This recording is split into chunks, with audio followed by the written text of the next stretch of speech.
Я не буду вам пересказывать подробно, что предшествовало этой истории.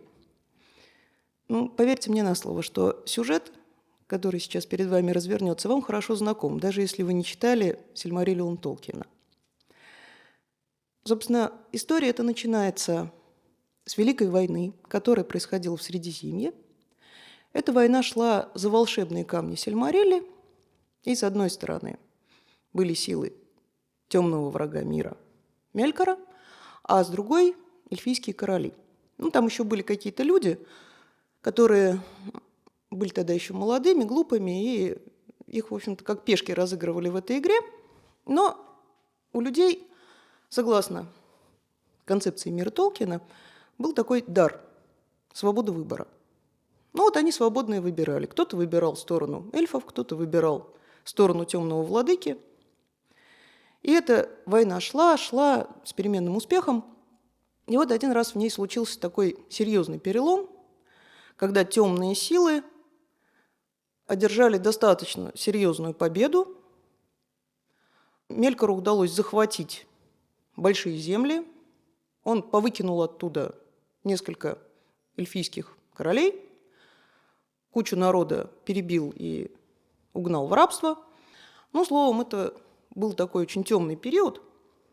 Одним из событий этой тяжелой войны, которая называлась «Битва внезапного пламени», был следующее. Был такой король людей по имени Барахир. Он в этой войне потерял практически все. То есть его страну полностью захватили и поработили. Свою дружину он положил, спасая жизнь короля Финрода Филагунда, своего союзника. И у него осталось от целого народа всего 12 человек, считая его самого. И вот когда эти 12 человек вернулись на свою землю, они обнаружили, что жить там практически невозможно. Все их родичи или угнаны в рабство, или погибли. В их домах хозяйничают орки и прочая нечисть. И вот тут король Барахир принял такое странное решение. Он сказал своему маленькому отряду: а мы будем отвоевывать нашу страну. Вот сколько нас есть, столько и есть. Мы будем воевать. И они воевали 7 лет, без перерыва. Причем они умудрились это сделать так, что всем прислужникам Мелькора казалось, что там какие-то немеренные толпы, что это огромные войска, которые наносят огромный урон, а это было всего 12 человек. В нашем мире, в наши дни это бы назвали партизанской войной, но в Средиземье просто таких слов не было. И вот за эти 7 лет они настолько заколебали темного владыку, что тот решил прибегнуть к крайнему средству.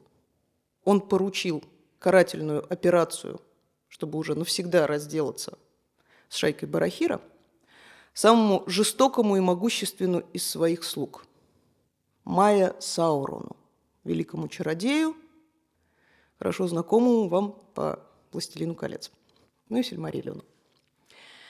Это все была присказка, а сказка наша начинается в Ангбанде, в твердыне темного владыки.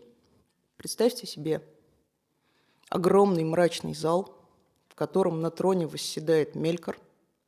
В его стальной короне сияют волшебным светом 3 Сильмарилла. Покой темного владыки охраняют отборные гвардейские силы орков. Входит спешно вызванный Саурон, и вдруг грянул хор орков.